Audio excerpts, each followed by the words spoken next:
You are listening to the IAMKP podcast.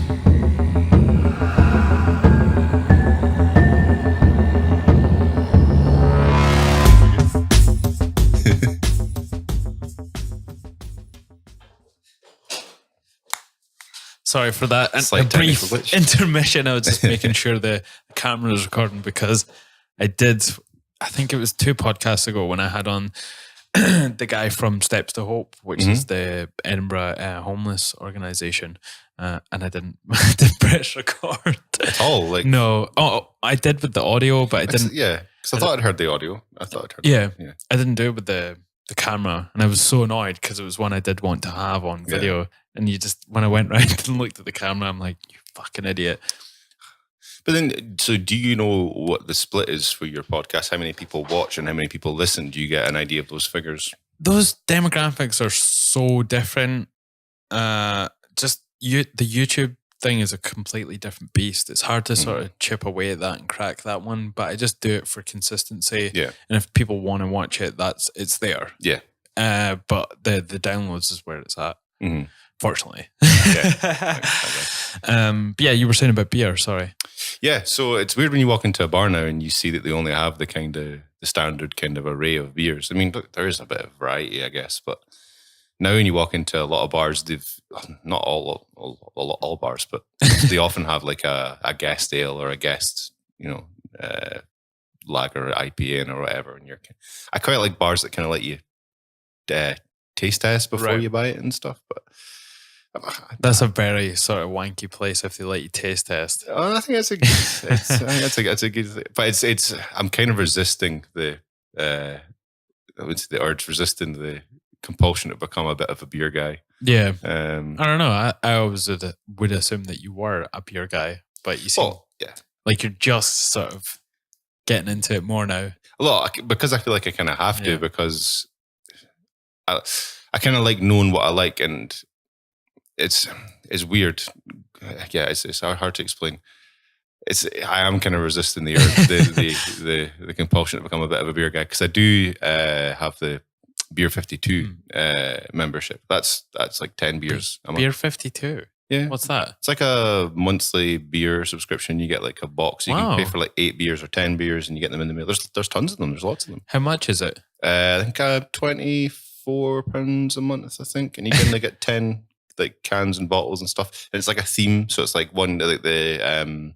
How much disposable income do you have if you can pay for like a beer club? Well, it's not. It's £24. I don't drink. I genuinely don't drink that much. Maybe I'll drink those 10 beers, and then I may be good for maybe 1 or 2 like nights out a month. That's it. Yeah. So I don't really drink that much, but it's just it's nice to have a Friday night when you're in from work. Yeah. Because as the older I get, I can't go out on Friday nights anymore. I get it gets to 8 o'clock and I'm fucking shattered. Do you remember when you were younger, like talking about that and just being excited to get to Friday and knowing that there's going to be a gig on, you're going to see your friends, exactly. You're going to have some beers and you're going to chill out, and then possibly an after party. Yeah. After parties is where it's at, but there aren't enough house parties these days. I know, that's something I miss. Like I would go out more if there was a house party every single night. But I can't do just going to the pub and well, yeah, I can go for a cheeky pint here and there for the pub, but not going a mad night out. But is that not maybe healthier? Is that not maybe us kind of learning by doing very much, Yeah, of course. But there'll be the younger generation that do that now. Apparently, the young team coming up, apparently they don't drink as much as we did. Apparently alcohol isn't as big of a like a social clout thing, Well, it's harder to play Fortnite when you're wasted, so that's true. I don't know, I can't get into it. I feel like I burnt that muscle out a little bit years ago, and I just can't play those games anymore. I know, the Battle Royale game. Yeah, I do like playing them sometimes, but I've not got this sort of enthusiasm to be good at it. Yeah. Like you're saying, when I was younger, I would get obsessed with these type of games and get really good. I remember just having major kill streaks on COD when I was younger. Yeah. And I just can't, I don't have the focus anymore. I know, and it's like you almost have to learn, like you almost have to get into the groove there's like a rhythm that you get into when you're playing these type of games that you kind of need to warm up. And that's what professional gamers do. They warm up and then they kind of get better and better. And then they get into their kind of like a flow state, I guess what you would call. Jamming. But I just don't have the time for video games. Like I purely play video games for relaxation now. It's literally just something to do to switch my brain off at the end of the day. Yeah, I've been sort of trying to adapt to the PC gaming lifestyle. Oh, you eventually made the jump? Master. Well, look at this bad boy. Oh, Jesus. Well, I got Rust and I just got so annoyed with it. I've been playing. There's a sort of medieval multiplayer game I've been playing, but I find it a kind of older game. No, it came out like this year. It's like Mud How. Okay. It is the switch to using the mouse and the keyboard so hard for me because I've been a controller gamer for years. Well, some games I just think like games that are a third person perspective, I feel as though using a mouse, it just takes me out of it because a lot of people that got the games like Fallout, Skyrim, a lot of action RPGs you would call them, I think. They can switch between the first and the third person perspective. And a lot of people seem to solely play in first person because it's more immersive. Yeah. But you don't turn your head that quickly. 180 in a split second. Exactly. So like, it just takes me out of it. It's their head's on a literal swivel. And I can't get how people don't use controllers more. I can't see how it's not more of an A/B thing. I know obviously mouses. I think it is mouses. Are better for point and click. First person shooters and stuff like that. But I just find it hard though. It's not intuitive to me using the mouse and keyboard. Like using a controller is much more natural for me. That's because you're. But maybe you're a man. You're a bit of a scrub. Fuck maybe you should just get good. Can you use a controller on your PC? Like that? Yeah, definitely. Yeah, I mean, Xbox controllers are pretty commonly used because it's Microsoft. It should work. Oh yeah, yeah. Taking over the world a little bit. Yeah, they could pause. I think they're coming back somewhat. Microsoft. Well, almost every office I've ever worked in uses Microsoft as at least its core. Only like maybe upper management use MacBooks, but that's the core of it's always going to be Windows based. I mean, I work in software development. I mean, I think I've ever tested anything. I've never tested anything solely on Apple products. And is the software made for Apple? Yeah, it's usually just adapted. It's usually you're just testing it with like Safari, and you're testing it on an iPad or on an iPhone just to make sure that. Does Apple do that in the house, or would it be you guys? Oh, we just literally have like an iPhone that we download the application onto and then use it, or it's like a lot of stuff's web based now, so you just go to the website and launch whatever you're using. I think this is the future of gaming, is the sort of streaming side of it. So how does it work? Do you know how that works? What would you mean streaming as in? So you don't have a dedicated console, you're just, it's like remote playing. So someone has like servers somewhere that deals with all the hard part, and then your screen is then... I can think how it would work, but I mean... See, gamers, I'm as casual as the fucking camel probably said before. Like I only really play, Fallout, Skyrim. I've been playing a lot of FIFA recently because I got a good deal on it, and I play that just purely for relaxation. Which one? FIFA 19. I thought you said 90. 98 no, there. 98. That was the best. Fucking not Italian, 90. Fucking go, that's so. I like This Is Football. Yeah, This Is Football. Or what was the red card soccer? There's that. You can actually do that I haven't tried it yet, but apparently you can do this in the new FIFA. You can turn off all the rules and no offsides. Well, it makes sense. Like, why did they get rid of that? Because it seems to be a huge part of the game. Like in real life. Well, breaking the rules and fucking two-footing each other. Yeah, like two-footing people like diving and pretending to be fouled and all this nonsense. I think it's because they don't want to highlight the negative aspects of the sport. Because do you know what you do then? Don't watch football. I only watch the big games as well. But to be honest with you, I can't remember if it was the FIFA games, if it was Pro Evolution Soccer, or if it was maybe the first football game I ever had when I was a kid, which was Michael Owen Soccer. 98. Wow. Which that's a deep That's cut. insane. That's a deep cut. No, I wasn't even a big football fan. I'm not even a huge football fan. It's just purely for I had to learn how to play FIFA as a kid, and because if you want to play with your mates at that age in Scotland and the UK, you have to play FIFA. Sit and watch or learn to play. I forgot what I was. Do you know what? One of the most deep cutting things anyone could call you is a button basher. You know when you're playing, when you're playing and like you're just trying to like win. And you're pressing on the buttons, and people are like, stop button bashing.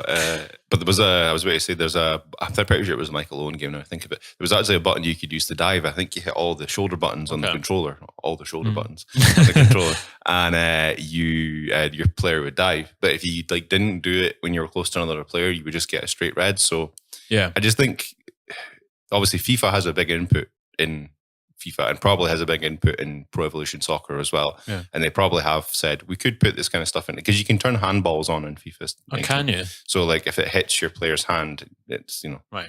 But that's not as standard. And it is a weird sort of grey area. Like how do they judge that in terms of like when they apply a yellow card or a red? Like because the computer can just say, well, you did it, so this is happening. But there's more nuance in real life, obviously. So you're touching on a pretty delicate subject here, Darren.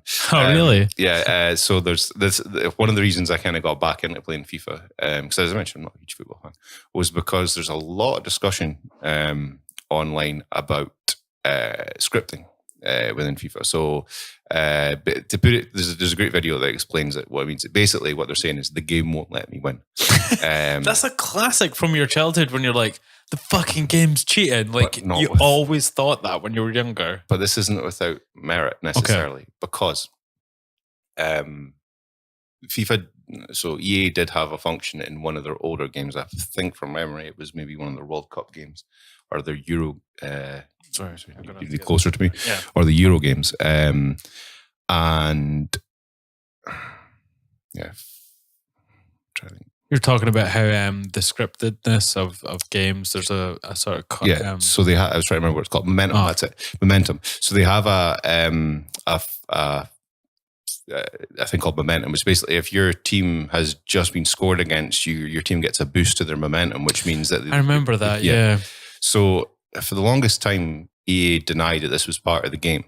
And as people started to play Ultimate Team and play online and paying real money to buy packs for players and stuff like that, they were starting to realize that when they had, like Ronaldo, Ruud Gullit, all the legends, and then they're playing against a guy that has, a bunch of no name. Are you talking about the old Ronaldo, not the... either or, the Brazilian Ronaldo, not the Portuguese. Which Brazilian Ronaldo? The bald one. Oh yeah. There's Ronaldinho. Ronaldinho. So yeah, what people were noticing was like the quality of your team didn't necessarily reflect how well your players would play, and there was an allegation that there's in some way EA is leveling the playing field. So players that haven't invested in the game are more likely to invest in the game. Because it's more achievable, like to play it and sort of win. Exactly. But this has been done through artificial means. So by nerfing some of your players' stats, or for all of a sudden none of your passes are going where they should be going, and it just piqued my interest because it's kind of intersects two parts of my interest, software testing and companies sticking their big foot in. Exactly. So I kind of wanted to... it's kind of like real life, people trying to level the playing field when it comes to gender and all this nonsense. Not nonsense, but... The gender I'm talking offhand. Mm-hmm. But yeah, I always find that those pack things that you get with online gaming is just one of the most sort of weird aspect to grow out of the gaming industry. It wasn't something I grew up with. You're probably the same. When did you ever have to pay anything extra? Maybe the occasional DLC when you were younger. First time I remember anything like that was Grand Theft Auto London, because you bought that and you had to have Grand Theft Auto 2, I think, to make it work. And that's the first time I remember buying like an add-on for a game. I remember that that was back when games were maybe about £30. Yeah. For your AAA releases, and this was only maybe £13 or something. So it was at a lower price point. Right. But yeah, loot boxes and stuff like that is something I'm just at odds with. I'm okay paying for cosmetics and for like temporary bonuses, like Fallout 76. They're meant to be introducing this thing where you get a certain, like a boost to your XP or something. For that kind of stuff, I don't mind because it puts its finger on the scale, but it doesn't completely unbalance the game. Okay. But yeah, in terms of pay to win and this, because there feels like there's a lot of games that you don't feel like you can truly sort of compete unless you are buying these extra things. Exactly, and it's not good. Like that disheartens a lot of people because you've already paid to play this game. You know, why should you have to then use these extra things to be able to compete? The thing is, I had a bizarre conversation with a guy at work this ages ago. He was saying, I just love it when I've bought a game and someone else has bought the game, but I'm better at it. I just love that. There are some people out there that are like that will will take pride in beating people that have obviously just spent £100 extra on X, Y, and Z. Getting all the great gear. But then you have game. I think what happened was a lot like AAA game developers realized that people are spending thousands and thousands on games like Eve. Yeah. And they're like, what, people will actually spend real? Oh, shit. Because people are buying swords on eBay that don't exist for thousands of pounds and stuff. They obviously want a cut of this money. Yeah, of course. Yeah. So if I think it's a problem that seems to be correcting itself. A lot of European countries, I think France has a big issue with loot boxes. Oh, and it's one of those things where if one major market bans it, they're going to have to just take it. It'll out be a games. domino effect. Pretty much. And like how many games it's ruined. It ruined one of the Star Wars games. It's ruined a bunch of FPS games. And the Star Wars game was like the first time where I was like, this is really a problem. You know, it was something that was massive and everyone just hated that game because of it. And we're left with like something that was just everyone abandoned ship essentially with that game. Does anyone still play that game anymore? Probably. You've probably got a core people that like. It's kind of like me with Fallout 76. I was always going to like that game. I was always going to enjoy playing it. You know, I don't have any issues with it, but I was always going to be people that are going to be happy regardless. You know. Yeah, I guess there's going to be a lot of youngins that are trying to keep it, like it's like buying a pair of trainers. You know, you go to high school, everyone's got flashy trainers. Yeah. And then you're begging your mum, like, look, you know, I need these trainers to be cool and hang out with my friends and whatever. Get these bloody Clarkies, whatever's off my feet. Feet. Mices. Defeats my feet. It's kind of similar to that where you're probably going home from school, playing online with your friends, and they've got all like the best gear because they're paying for it. Their mum's paying for it. Their dad's paying for it. And now they're like, shit, you know, I need to keep up with the Joneses. Mum, can you buy this gun skin? That's what it's become. but like much is made of that the younger generation having no no economic libido. You know, they don't have the urge to go out and earn money because it is to them. It's just, Mom, buy me. You know. So maybe this could be a kind of, well, as much as we were kind of our generation were told, if you want, you got to work for it, you know, go get a paper round or something. Now it's like, we'll get a paper round if you want that gun skin that doesn't really exist, you know. I think it'd be a good teaching moment if kids were inclined to, because it doesn't really matter what they're going to spend their money. They're going to spend it on shit anyway. You know what I mean? Do that, you know, I mean, whether it's fucking Red Bulls or whatever. Pretty much. That's what I spent on Red Bull and fucking. You don't get. Do you get Men in 2 over here? You do, yeah. It's fucking terrible. I know. Why is that the gamer's choice? Cheetos and. But is it not the flavor we don't get over here? Is it not Code Red? Is right, over there? That's the Mountain Dew Code Red. Is the one over there. Yeah, people live on that shit over there. Playing all night. That's not living, my friend. That's not living. So have you gotten over the ending of Game of Thrones? Are you a fan? Not a big Game of Thrones guy. Never. I watched the first episode and I watched a couple of episodes as I was up with my friends and it was on. As someone who doesn't really watch it, it must be sort of weird for you to see all these conversations going on about it. It reminds me of when Dexter finished and everyone was really disappointed with that. Right, okay. And then, you know... Sopranos, supposedly a lot of people when The Sopranos finished, nobody was happy with that. And then Lost, nobody was happy with that. And so I wouldn't feel fair commenting too deeply on it, but I just feel like people are always going to be disappointed. To me, it doesn't feel too unrealistic that when the final book comes out, they might consider filming the redoing the last season as it was in the book or whatever. There's lots of options here. It obviously took a lot out of that. I saw a clip of Kit Harington filming his last scenes, and it looked to have taken quite a bit out of him. So obviously it's a big deal for those guys, and I can't blame them for coming out in the media afterwards and telling people to shut up for complaining about it. But I heard someone talking about him on the radio saying he's struggling with sort of his mental health. Alcohol. He's gone into rehab for alcohol. Yeah. Wow. Because it must have been a big part of your life coming to an end. It's obviously boosted his career to no end. So he's. And imagine just filming weeks in a row at night time. You're freezing your tits off, and you're having to do these scenes where you're wet, you're cold, you're miserable. Exactly. Go home to the truck, have a few cheeky fucking bodies or whatever. Exactly. Just laying down 20s and whatever, and you know what happens. So I'm not surprised that he's sort of maybe, but then it's all relative. Being addicted is not just one bar that people pass. It's relative to that person, I guess. So if he feels, and the people around him feel that he's addicted or he's struggling with his mental health and drinking all the time, then that is just up to them. It's the right thing to do. Yeah. And doesn't surprise me it came at the end of the season 8, not at all. And it must be disappointing because I felt that way too. Because I've heard.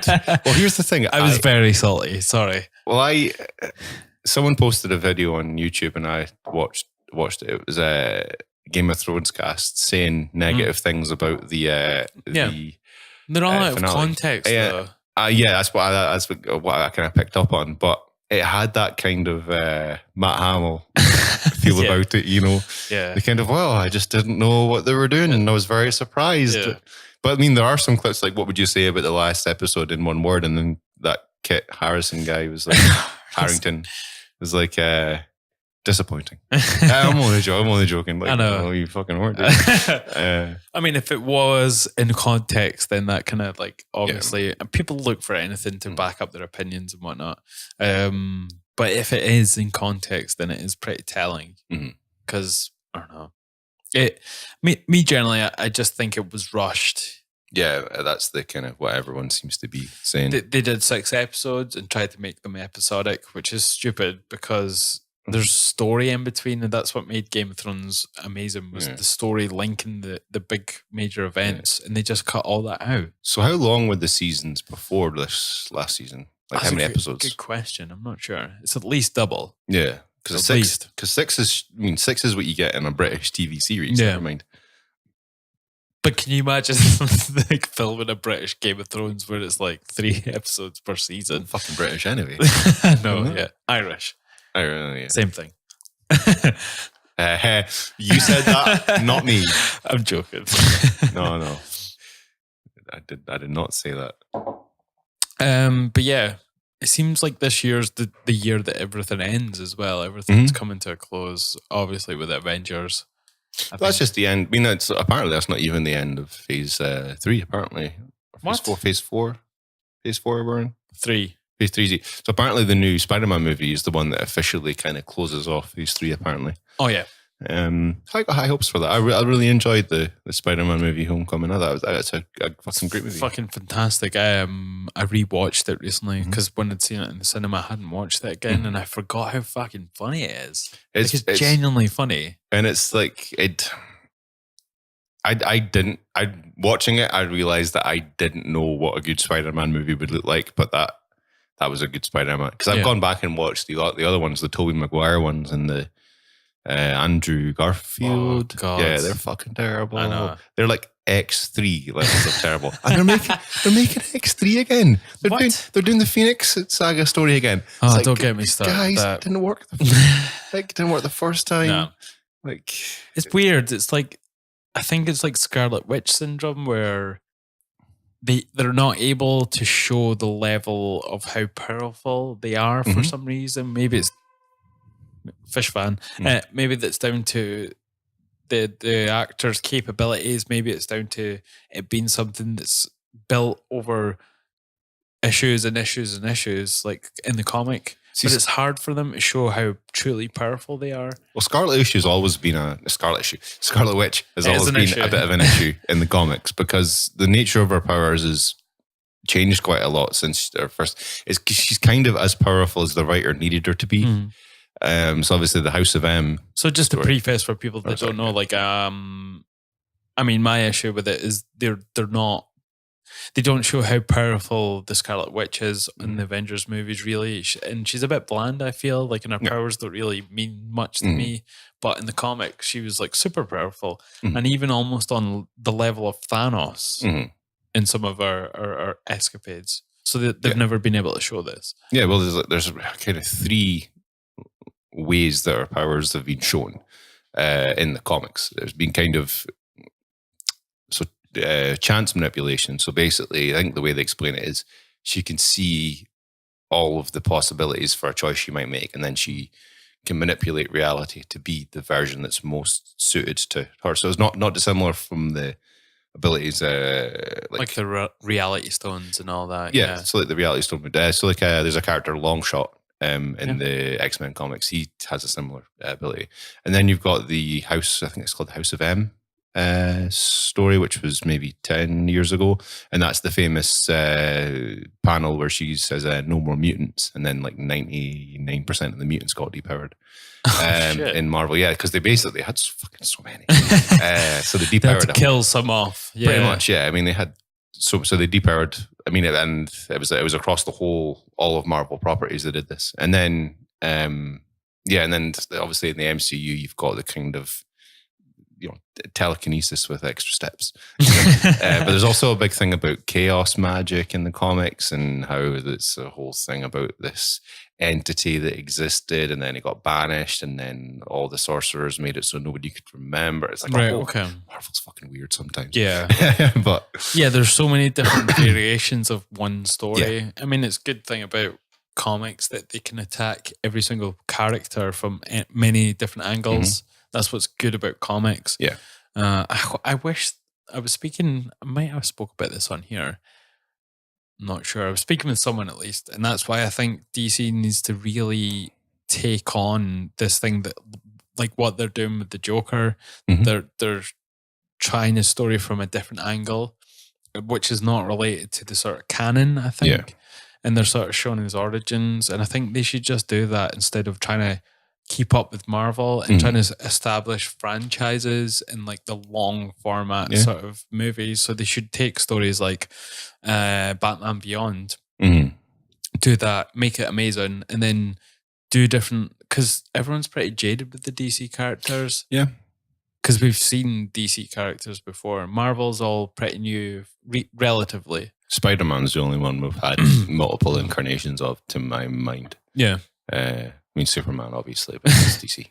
But I know what you mean. I think in terms of comic book movies, I think they have a slightly deeper bag of tricks than a lot of other movie properties do have, or movie franchises have, because they can kind of borrow from both elements. So to go back to Scarlet Witch, there's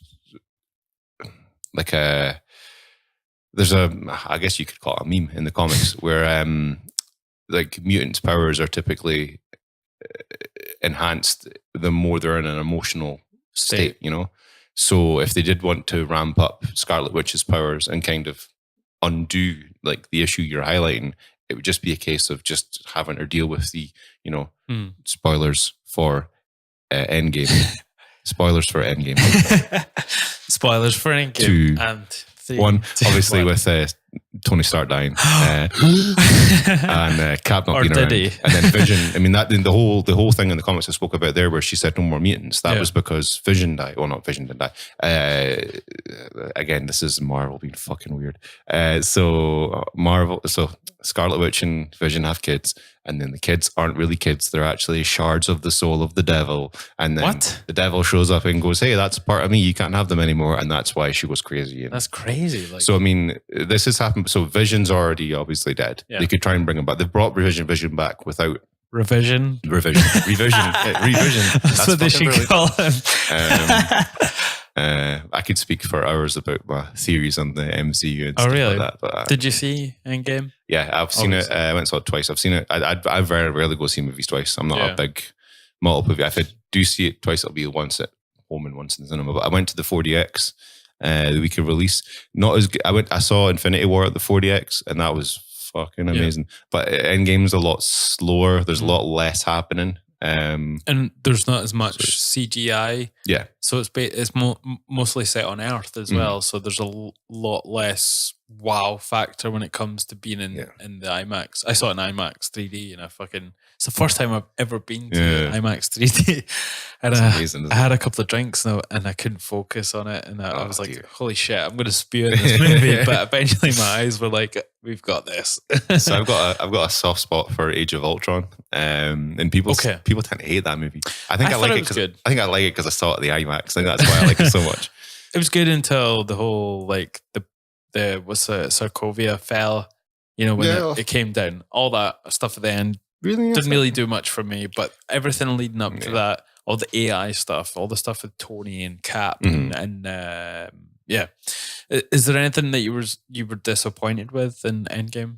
That's a good question.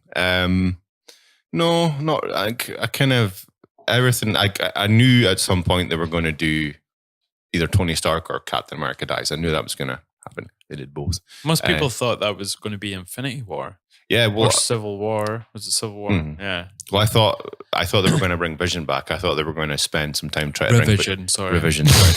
Create the revision and then because obviously when Thanos ripped the stone out of his head, he came back and he kind of went grey. Yeah. And he's been looked like in the comics as well. So I thought they were maybe going to do that, but I wasn't expecting that. I thought it was weird. People it's a testament to how much hype is around these movies. But people were speaking about you're going to get Captain Britain, you're going to get Black Knight in this movie. There is some Captain Britain elements in this. Is it the headstones or something like that? Yeah, and Peggy Carter. Yeah. So I can't lip read at all. I'm infamously terrible at lip reading. But some smart aleck on Reddit lip read the part where Cap sees Peggy Carter behind the glass. Yeah. And she does mention that Braddock didn't make it back or something. Brian Braddock is Captain Britain. So it could be a thing. But what a fucking tumultuous time to do it, though. Oh, yeah. I mean... that leads us on to another... Who's going to play him? Fucking Nigel Farage? No, sorry, I can't. Oh, my God. That would be amazing. Carl Benjamin is fucking Brian Braddock. That'd be fucking amazing. Has to be someone kind of blondish, like Dirty Blonde. No, I want a tubby Tommy. I want a Tubby Gammon guy. What about Tommy? What's his face? Tommy Robinson. Tommy Robinson, the guy that got the milk. Oh, Stephen Gaxley Lemon. Yes. No. Or they should have Boris Johnson. Theresa May. Hey, it's 2019. Theresa May. Why not that? She's Captain Britain. She's no more. She's got fuck all to do. By the way, we should. Nice catch. We should probably cheers to the end of Theresa May's reign. And then the rise of... But... I was going to say rise of Boris, but no, he's going to court. Sorry, we'll rewind it back to Endgame, actually, so before we get to that. What do you... For reality entries. Did you have any sort of issues with it? Not yet. I'm sure if I enjoyed it. It was a good movie. It was a good payoff. I'm looking forward to watching Infinity War and then Endgame back to back because I think that'll be an interesting one to watch. I think it's been documented. The thing is, when these movies come out, people make so many videos and takes on them that it influences your opinion a little bit. But I enjoyed it. I had a good time. I enjoyed it. Maybe not my favorite, but it didn't feel like the kind of movie that would factor into is this one of my favorite? No, MCU movies because it's so penultimate. But it paid off. pretty sure I know what they're going to do next, and I'm thinking. First of all, I'm on board with this. I'm totally on board with it. I want this to happen. I think it's a good time to do it. Do it. So in the comics, there's a team called A-Force, which is essentially the female-led Avengers. If you think about who's left just now, I mean, Cap's away. Yeah. Right. Hulk. I'll get back to that in a minute. I'll get back to Hulk in a minute. Tony Smart Hulk. Tony Smart. Well, this is the thing. Tony Stark's dead, obviously. Cap's not around. Yes. I figure Falcon, he'll be away getting the super soldier serum at this point because he's just a guy with some wings. Is that what happens? Yeah, So he's been captain. Because I knew he was going to be captain, but I didn't know he. Oh, I'm just guessing that gets injected with the super. Well, the super soldier serum in the Marvel comics is lost to time. The guy that created it died, and it's a whole thing. I'm not on board with him being Captain America. That's the only thing. There's nothing about him that is appealing to me. It's not because he's black or anything. It's because he's boring. Yeah, he's a pretty boring character. But that's what a lot of people said about Captain America. We'll see if he can hold up to the mantle. If not, Falcon's a decent enough character anyway. It would have been good if Bucky had done it. Mm. I mean, how good would that be? I just think that the actors may be just a bit bored of it all now. Maybe. I think they're going to try and make Bucky White Tiger or whatever that character is called. Who's that? It's like it's meant to be like Black Panther's adopted white son. No, it's his adopted brother or something. My white son. My white son. What's that from again? My black son. It's from Family Guy. Oh, right. But that's what they're doing. But I think they might do it in a A-Force movie because, I mean, Gwyneth Paltrow obviously had a big part in the final battle scene. She says she's pretty done with being in superhero movies. I hope not, because she'd be a good anchor for that one-off movie. Yeah, but because she would have a reason to be driven about something because her husband, exactly, spoiler, died. And I'd like to think that, basically, I think they need to undo Professor Hulk. I think it's a good idea, but I just don't see that version of the Hulk jumping 100 meters into the air.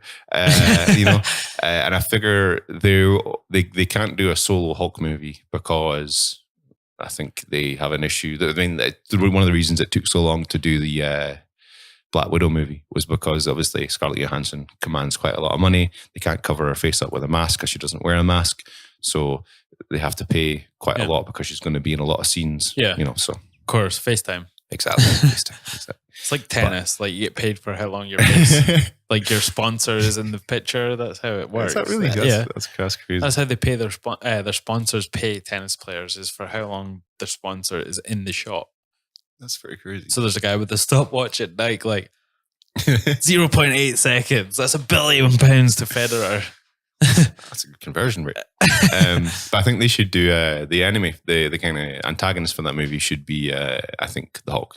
It should be, the way I see it playing out, he absorbs a fucking a nuke or something. Right, okay. And then that drives him over the edge. And then you get, in the comics, they call it World Breaker Hulk. So it's like, essentially, you could smash the earth if you wanted. And it would just be an interest. I just think it's a safe pair of hands as far as the cast is concerned because you've got guys like Mark Ruffalo, who's obviously very socially conscious. You've got Brie Larson, who never shuts the fuck up about that kind of stuff. And you've got, a bunch of Salty, are we? I just don't like Brie.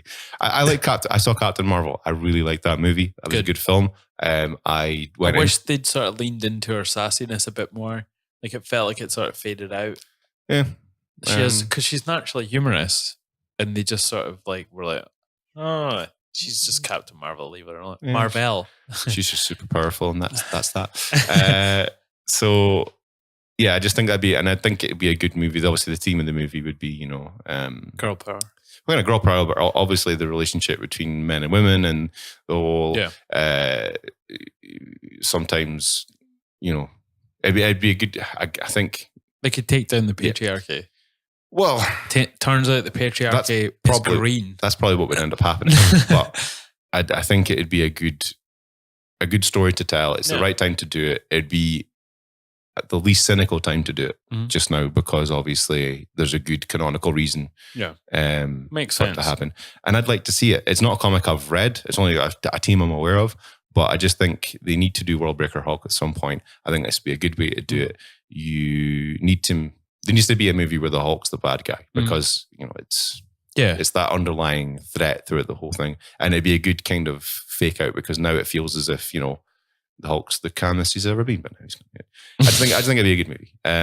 Basically, what I'm trying to say is I think it set up Phase 4 really interesting. I've left that movie excited to see what the next couple of movies were going to be, and I think that's the best case scenario when you're coming out of a movie that's meant to be the kind of finale of a huge, it was pretty 12-year story arc. It was pretty like massive. My thoughts are, I think coming out of Endgame, it was amazing, but I think Infinity War for me is a better movie. It was just more gratifying watching it, and you got, I don't know, it just visually it was great as well, but I think Endgame was just a cap on the sort of hat of Marvel. It was great. It was great. There are a few issues, like I wish we'd saw some redemption for the Hulk and Thanos, just because it seemed like they were going to put this up from Infinity War that he's going to get his revenge for being beat up and sort of blasted, the other side of space. And I wanted to see that. We never really saw him fight in the battle either. Like, I think it was more to do with because he was Smart Hulk, that he wouldn't rage as much. He's not going around smashing, so it wouldn't be as impactful. But maybe we could see some sort of smart fighting techniques from maybe, he could fight Thanos smartly instead of just trying to like smash him, coupled with his immense strength. That would have been amazing. Well, there is a kind of another version of the Hulk, Maestro Hulk, which is like, I can't remember how that came out. I think it's something to do He drives a mini Maestro. Yeah. Funny you mentioned. No, it's something to do with nuclear wars, and he absorbs all the nukes, and then Banner dies, and then Hulk. So that could be good because Ruffalo is very against nuclear power and nukes. Yeah. I think he was. He's won me over. He's won me over as the Hulk. Initially, when I heard Mark Ruffalo as the Hulk, because I'd just seen him in a movie with Julianne Moore. I was randomly Evolution. No, not that one. It was randomly on BBC. It's some weird movie about he had a kid with this woman, and then the woman's a lesbian now, and then he comes back into her life, and he's a total fucking knob. He's a lesbian. He's a lesbian. No, it was 19. Can be. If you identify as a lesbian, then it's not. That is how it works. It is how it works for some people. Live your best life. I'm not demeaning it. No, I'm just messing. But I just think he's a safe pair of hands for the Hulk. I think I don't know. I think it'd be easy to look at the stuff he posts on social media and think he's a knob. Yeah. I think he's actually a pretty stand-up guy. He's just... Yeah. I like Mark Ruffalo. He's good. I really like Cap, like his whole story, for me, and just how it ended. There's like a sort of like thread of sadness that goes through all of Cap's storyline in all the movies, and it's just, I don't know. I'm glad it ended the way it did. Yeah. I wouldn't want to see him die. And sort of to see him pick up Meow Meow was one of the best moments in cinema for me. I'm not a big freaking out in the cinema kind of guy. I shouted. I almost screamed when Captain America picked up Meow. I can't even say it. Mjolnir. Mjolnir. Meow meow. Yeah, yeah. I just lost my shit because it was like, so that's what we've been waiting for. So that's one of my top 5 scenes in any comic book. Is that scene? It's Fear Itself, I think the story's called. And that moment where he picks a fucking Mjolnir, that's so awesome. Because obviously there's that moment in Age of Ultron where it kind of budges a little bit. And it just sets it up perfectly. Even Thor, Thor was fantastic in Endgame. Oh yeah, just unbelievable. But when he was said, I knew it. When he picked it up, it was amazing. So one of my major concerns going into Endgame was that I've seen all the MCU movies. The only one I've never been able to stay awake through is Thor: The Dark World. Right. What's the only movie that they recap in the whole Endgame? Thor: The Dark World. Nobody fucking watched this movie. Yeah. Before we go to this time and let's just explain, okay, Dark Elves killed my mom, and that movie is shit. That's a really there's not some good movie. elements of it, but I like the sort of beast in it. You know, the guy when he goes into the prison on Asgard and sort of crushes the thing and then becomes that beast. That's amazing. But the rest of it is just it's like shit. The whole movie, it's like, I get it. He's a very attractive man. I get it. Kat Dennings is funny and quirky. I get it. Yeah, stop beating me over the head with this fucking movie. It's like they took everything that was popular in the first one. They're like, here, this is like tenfold. But you can't go from, what was that movie, that TV show she was in? Kat Jennings. The two girls. Two broke girls. 2 girls, 1 cup. 2 girls, 1 pizza place. For everyone who's listening, please Google this. Please don't. And Blue Waffle. But you can't go from fucking 2 broke girls to Lord of the Rings in a scene. Sorry, that's too much of a radical change. Yeah. And don't get me wrong, like I like her as an actress, but I just felt that movie was just cramming too much of those 2 in. That's someone else's opinion, by the way. That's someone else's words. I'd seen Thor before I'd seen 2 Broke Girls, so I didn't sort of think that's what she was doing. I just thought they'd picked her for that, and then but Thor, he was just unbelievable in Endgame. Like how they've kept him so fresh, and I think a lot of the details of Thor in Endgame was down to Chris Hemsworth. Yeah, like it's mostly down to his mind, because you want to keep it fresh, especially when you're doing something over 8 years, 9 years. You want to be able to keep it fresh, and then Fat Thor as well. Yeah, it's a great idea. And he seems to, like, Chris Hemsworth seems to have his head screwed on quite well. I heard a day about the day before they filmed his scenes in Ghostbusters, he was almost going to not do it. And because what he'd basically said is he'd read the script as it initially was and went, listen, I hate this. I don't want to do this. This character is like the wrong kind of a dumbass, and it's not the kind of character I want to play, and the script sucked. And they went, oh, don't worry, Chris, we're going to rewrite everything. It's going to be great. And then the night before he shows up to shoot, he gets the new version of the script. It's the same script. It's exactly the same script. So apparently, like, he just kind of gritted his teeth and bared with it and thought, I won't say anything. But now it's like a couple of years removed, he started to kind of say that was kind of uncool. Really? Yeah. So, wow.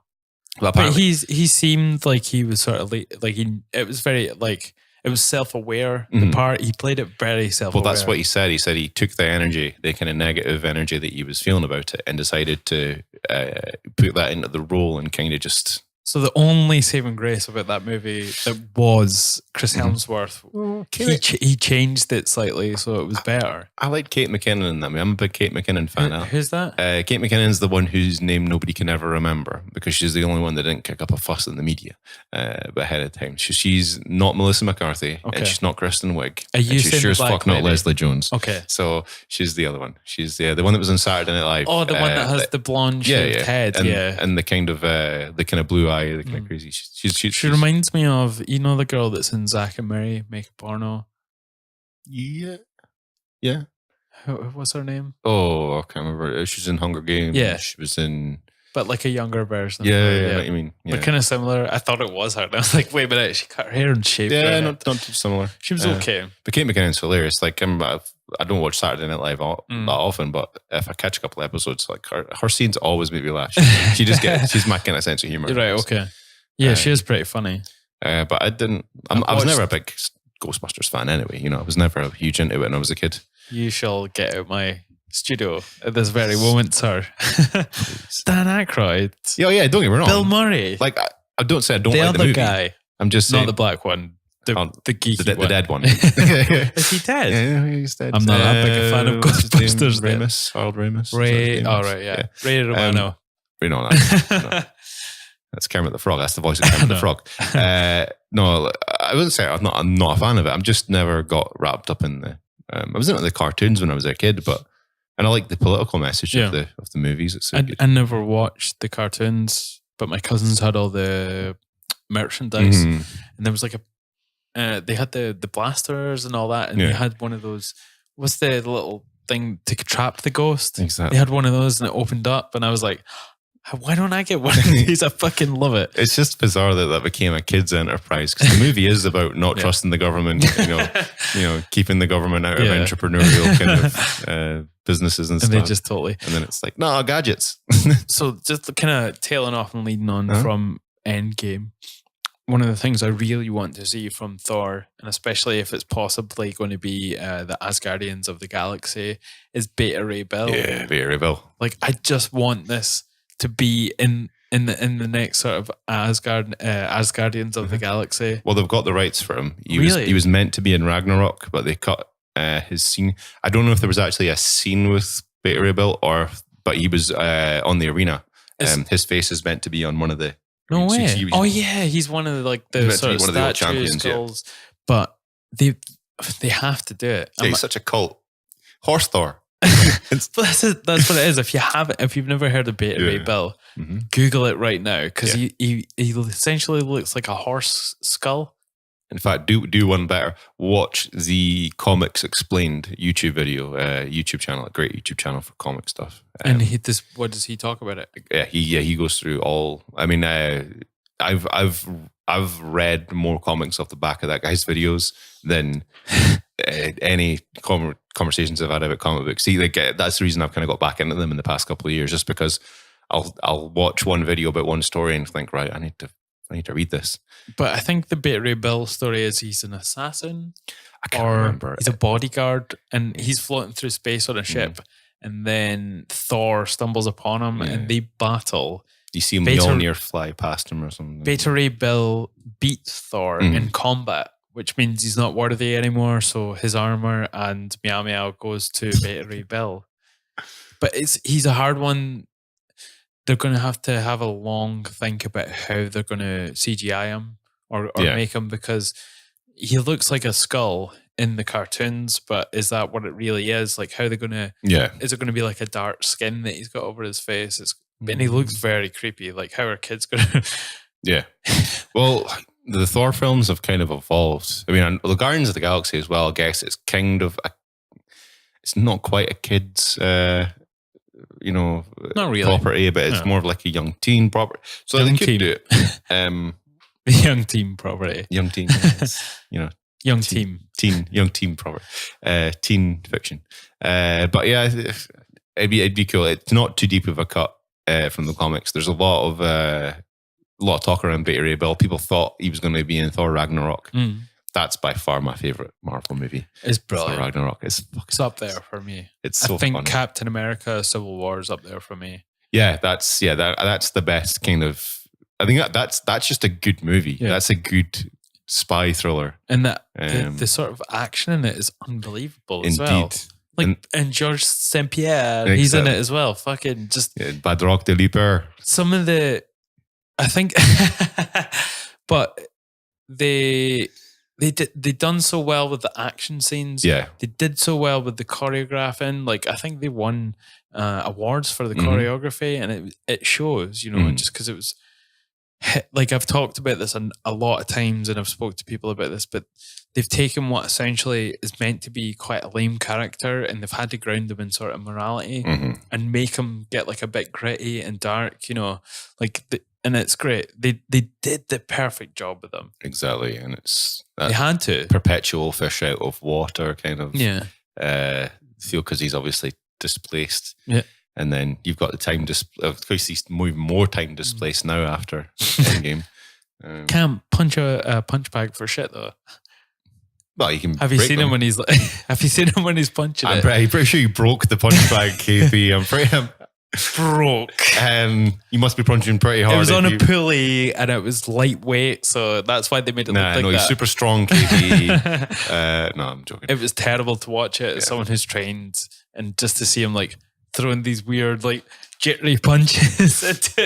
Listen, he's Captain America. He can arm punch if he wants to. As you get older, when you watch movies initially and they're action packed and they have martial arts in them, you're so immersed in it. When you're younger, you're like, this is fucking badass. But have you ever went back and watched a movie you thought had amazing action in it and it looks terrible? Yeah, a couple of movies like Steven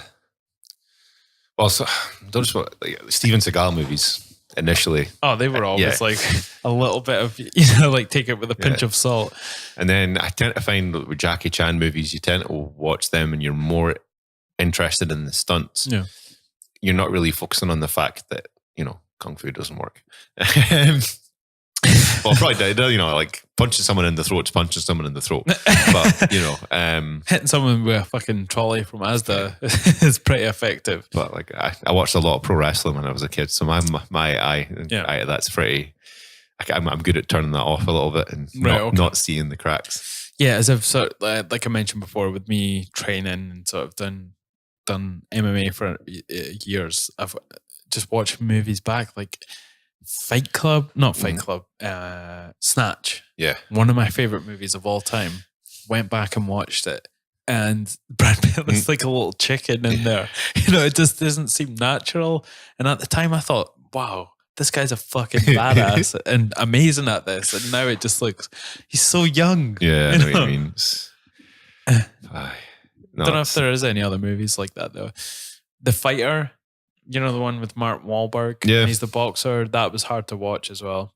But then there are movies with fucking amazing fight scenes, like the John Wick movies. I've only seen the first two, but there's a bit in the first movie where he does a berimbolo. Yeah, it's fucking brilliant. It's amazing. Like I remember he's been doing all these like hip tosses. Yeah. I watched the third one and he's like just hip tossing everybody into like the earth. It's so funny. It's just cool to see like random things like that. Obviously we have Lethal Weapon. They had Mel Gibson. Oh, Hickson, yeah. Triangle choking someone at the end of the movie. And that's like 90. When did that come out? 90. I don't know. 93? Maybe. But he's like legit. I wonder why they brought in Hickson for that. Yeah, well, I think he's in it. Well, Hickson's in the Incredible Hulk movie as well, the one with Ed Norton. Yeah, because he does all the breathing exercises with him. That's so funny. That was a good movie. Apparently, Edward Norton was really difficult to work with on that movie. Oh, no shit. The man that's only as good as the script. Yeah. That's my conclusion of Edward Norton. He's only as good as the script. Is that not true of most actors? I suppose, you can add extra. Daniel Day-Lewis. Yeah, immediately I'm disproving my point. Gangs of New York. Yeah. But which is pretty clunky for some of the actors, like Leonardo DiCaprio. Yeah. And I think it was because he had to put on an accent as well. It felt very clunky, the dialogue. But Daniel Day-Lewis knocked. See if it was see if he just had like nobody, like non-famous actors around him and he played that part still. It would have been one of his greatest parts of all time. It's like Cameron Diaz in that movie is pretty terrible. The start of it's pretty hard to watch, you know, when they battle in the square or the 5 points. Is that what it's called? And I watched it recently and they have some sort of like modern music over it and it's all sort of that jittery camera angle and I'm like, this is so hard. But the rest of the movie is pretty good. It's like that Great Gatsby movie they did with all the hip hop and stuff. So guys, come on. Like there's enough people out there doing 20 style music. You know. So if you're not from the UK, you've probably heard this anyway, but this week Theresa May has finally told everyone that she's going to be resigning, the Prime Minister of pretty much England, not Scotland. They say Great Britain, but yeah, they don't mean that. When they think of the North, they just think of Newcastle, which used to be Scotland. Pretty much. Well, what do you think about it?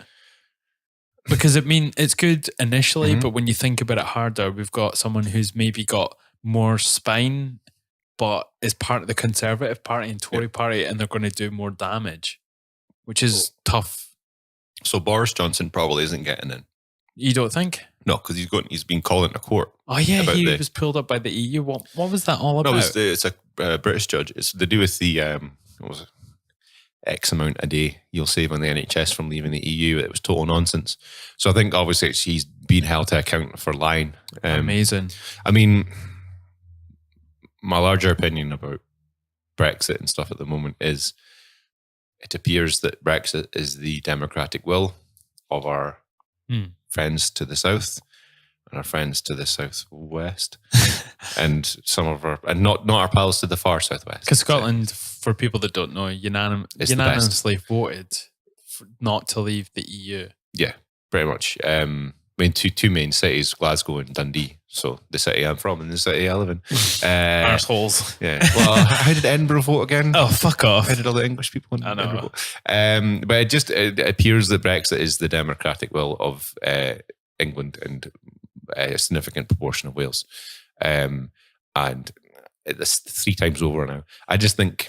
I like democratically, yes, but you can also get down the line and learn more things about the situation that you voted to put yourself in and change and have another vote. You know, that's still democracy, like to have more votes. Yeah. Because especially the BBC, there was a lot of misinformation out there, especially from the government in different places. There was misinformation about Brexit. And you should be able to like have, but this is unprecedented, like someone leaving the EU like this. There's not really parameters for it, but it's clearly they should have a sort of soft vote to start with, have 2 years to go down the line to prepare how to leave, and then have a sort of harder vote where this is what you're in for if you leave. I mean, that clearly should be it. Yeah. I mean, but it's just... every time I voted, which has been every election, every time I've had a chance to vote, I've voted since David Cameron was first elected. Every single time, the way basically it was vote for Labour or the Tories will get in. Scotland, I think the way it works out, I've had this explained to me before, that regardless of how we vote, if we all voted the same, which we did in the most recent elections, it has no effect on the UK as a whole. Right. And that, to me, just can't continue to be. We are, now 3 elections in a row are demonstrably a different people politically. We want different things. Ideologically, we're different from England. And it is, I mean, don't get me wrong, it's just different flavours of centre-left politics. Yeah. It's the UK generally is just different flavours of centre-left. I'm sure there's people that will hear this and all scoff and they'll say, you know, oh no, the Tories are far right, and fair play, on you go, buddy. You know, anyway. So I just feel as though the argument for an independent Scotland gets stronger and stronger every year. I don't understand why we're still having this discussion. It was one of the worst times in political history for us to vote on having for Scotland to have an independence referendum when we had it. It was maybe 6-7 years removed from the greatest financial crisis of our time. It was ahead of the Brexit referendum, and look how that turned out. Yeah. There is going to be no good time for us to vote in or out the UK, but I can't think of an argument for Scotland staying in the UK at the moment. We have no democratic power. We have way short of a say of what we do with our finances and our social programs and stuff like that. Well, there's the question you got to ask yourself. If tomorrow you woke up and Scotland was independent, there'd basically be no dramatic changes. But if we're continuing to go down this path with being dragged out of the EU, living under a Tory government, those are things that are affecting Scotland negatively, and the rest of the UK as well. Those are things that are real. Like people are dying because of our government, like homeless people and people who are in need and addicts and all this sort of thing. And it's just it's like you say, there's no better time for us to be an independent nation. But I mean, that stuff will happen whether the government's working properly or not. Of course. I mean, people will inevitably fall through the cracks, don't get me wrong. But it's exacerbated by the government. Yeah, we need more control. We need more control over... I think the argument for Scotland being an independent country is pretty solid now. As long as it was the democratic will of the people, that's the only thing. I think it's the time for another referendum. I don't feel as though this is a case of us just asking the question until we get the right answer. You know, like they did with minimal alcohol pricing. Bastards. You know, bastards. I mean, this is the thing. I don't want to make it sound as if I think the SNP are brilliant, because I don't. I only vote for the SNP purely because they are the only party that that could actually do something about it and are. They're a solution to a problem. Definitely. And once that happens, then that dissolves. That's essentially what it's there for a purpose. Because I've been ever since, because I only really became politically active in the lead up to the Scottish referendum. Sexual. Sounds sexual.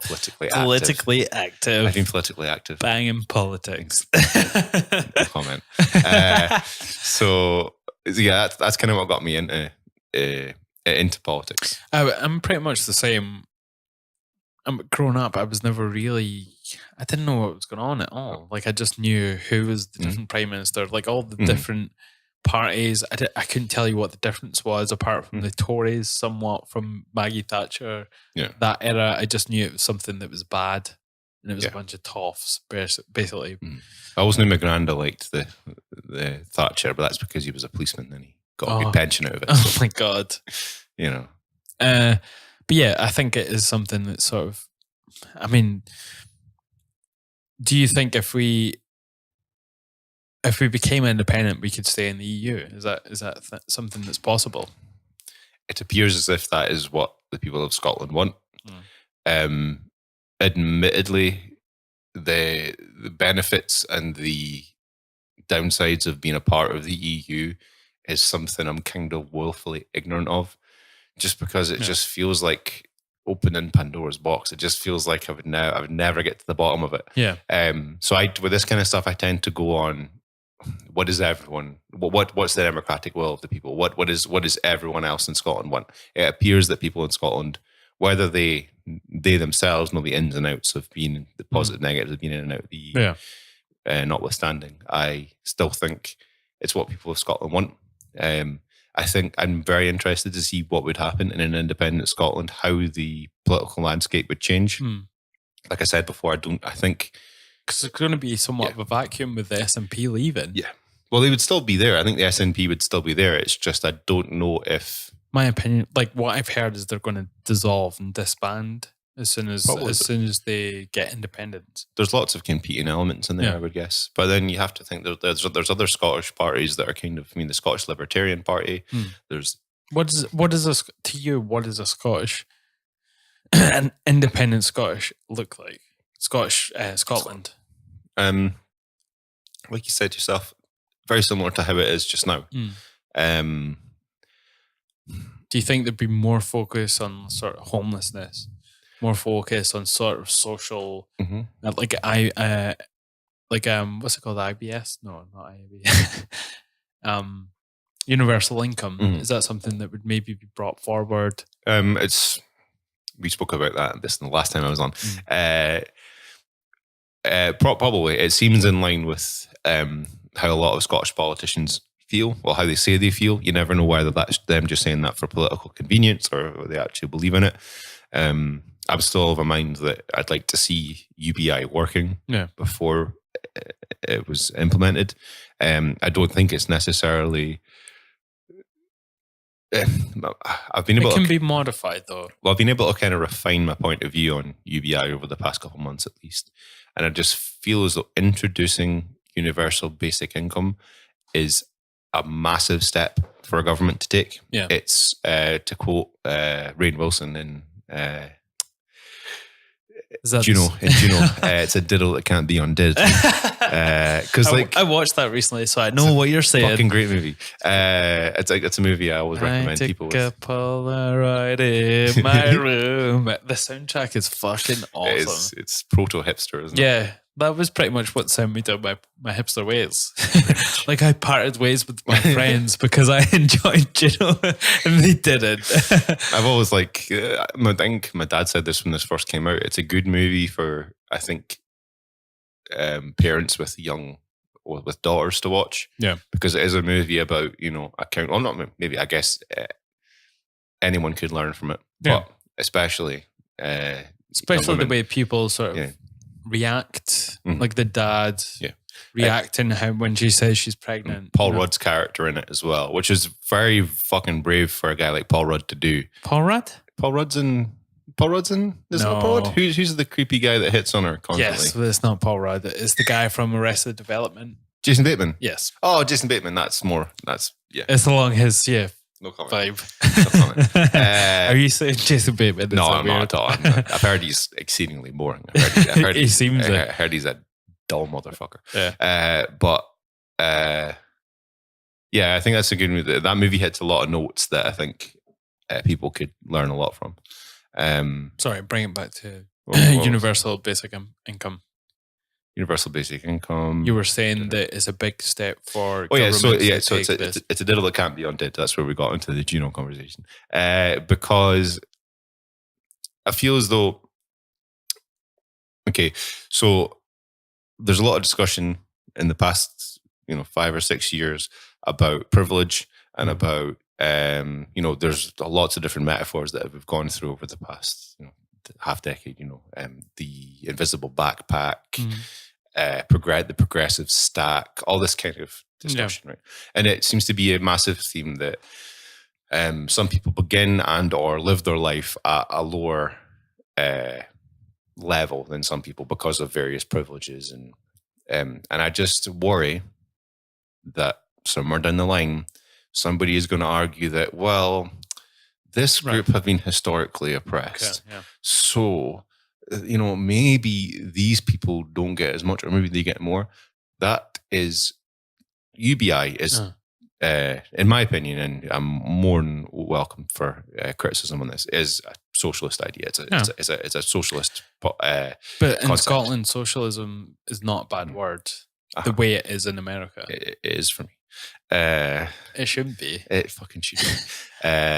It sounds like it should be the thing that everyone strives for, though, like socialism. I can go. I'll go on to that. So I just feel as though that those kind of discussions mixed with universal basic income, you're inadvertently walking down a path that's not too dissimilar from communism. No, from National Socialism. Okay. Because essentially But morally they're different, though. Well, way back when, we used to call, when I first became politically involved and was getting involved online and stuff, you wouldn't call Nazis Nazis, you would call them Natsocks, so National Socialists. This is just, I just see that as an avenue to a kind of a way of restricting rights to people because of an ideology. As much as the Nazi ideology was based on racial purity and all this kind of stuff, I just feel as though... But UBI is not an ideology, though. It's not, but I'm saying that it could be a tool that could be used by people of a certain ideology. Okay. Now... I just think that's something that's like a sort of a background program, like the National Health Service is something that operates in the back of Scotland, but it's something that is providing everyone, regardless of their sort of ideology, services. But foreign nationals should still, by the rules, should still pay for the NHS. Yeah. They should be challenged when they turn up. They should have access to emergency care, but there's a problem with hospitals not asking that question and not properly tracking this. The old wink at the hospital. Very much, and this is my problem. Are you Polish? No. This is my issue with malfeasance, and there's only so much to go around, and it can't, be abused. Don't get me wrong. Universal basic income and the majority of what socialists say they're going to do, people of a socialist mind say they're going to do, is noble, and it is altruistic, and it is the right way we should be thinking about people. And on an ideological level, for the most part, of course I'm on board with it. Yeah. You literally cannot argue with some of the more positive elements of what socialists say they believe. However, a big part of socialism is it runs through the government. Yeah. That the government, of course, is, keep in mind. But there's a lot of people who say they're socialist, but in their mind, when they're talking about it, they wouldn't have it running through the government. But they would have some form of devolved government doing it. Okay. But the people who are schooled in it that still call themselves socialists know that that's what it is. Yeah. Basically, my issue with socialism is it's way too much control to the state. Yeah. And I realize there are some problems that need to be solved, but I don't think the answer is more government. Yeah. In my utopia, in my perfect world, when I run the world, you can be a socialist if you want. You can live in your little socialist enclaves, but it has to be small scale socialism. My issue with socialism is when people say, "I know you don't want it, but it's better for you." That's my issue. Is UBI only for socialists? No, but it's as Or much as people from argue that, socialists, because this is something I disagreed with initially, and I've kind of come around to thinking is that the NHS is essentially a socialist idea. Nationalised healthcare is a socialist idea. It's a capitalised version of that. It wasn't created by socialists. It was created by nationalists because it was to help soldiers that were coming back from the world wars. And that's kind of how you have the NHS. And that's kind of where and to my understanding, that's where the notion of nationalised healthcare comes from. But an UBI is a socialist idea. Some people would say socialistic, but I just think it's a socialist. Would you not say it's like a fundamental sort of thing? Well, like fundamental what? Right.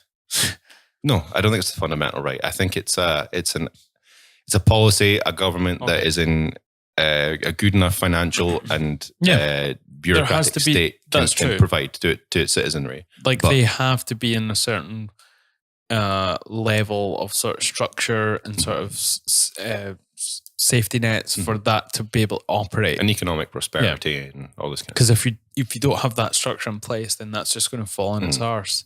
But good luck instituting UBI in fucking Chad or in fucking. You're a Chad. I'm what you might call a Chad. No, let's not get name calling. Yeah. I think it's going to be hard to sort of implement UBI in one place. Then other people are going to see that that's happening, and if it works, if it prospers, then more people are going to be attracted to that from places that don't have that implemented. That's another problem I've got as well. Because then you can't not say. Because then, how do you decide who does and doesn't get UBI? And then again, that is, it's maybe not with the whole genocidal intention, but that's still, in a way, it could be argued is still National Socialism, which is the wrong kind of thing you want to be. If you're going to be, this is my problem. Socialism doesn't seem to be scalable. It doesn't seem to work for countries. It has failed every single fucking time. Right. Okay. And people at home will be thinking, "Oh, that wasn't real socialism." Okay. Go watch some Jordan Peterson about it. I'm not going to regurgitate. I would just end up regurgitating exactly what that guy said. So I'm not even going to. If you can't explain it, then I don't know how you feel about it. What do you mean? Well, if you just refer someone to a video, okay, you should. That's a good point. That's a good. I forget I'm on a podcast. So I'm just kidding. No. I don't want you to talk about. I don't want you to try and explain it. If there's a way of someone for. But basically, the point of the argument is that if you're the kind of person, why do you think you would have done it any different? Is basically, are you not just gonna say that because you don't want to acknowledge that for all of its altruism and for all of its doing what is right for the people and for the downtrodden, there are some other sticky elements of it that tend to get in the way. All politicians are bastards, and anyone that wants to be in charge of a country is a dick.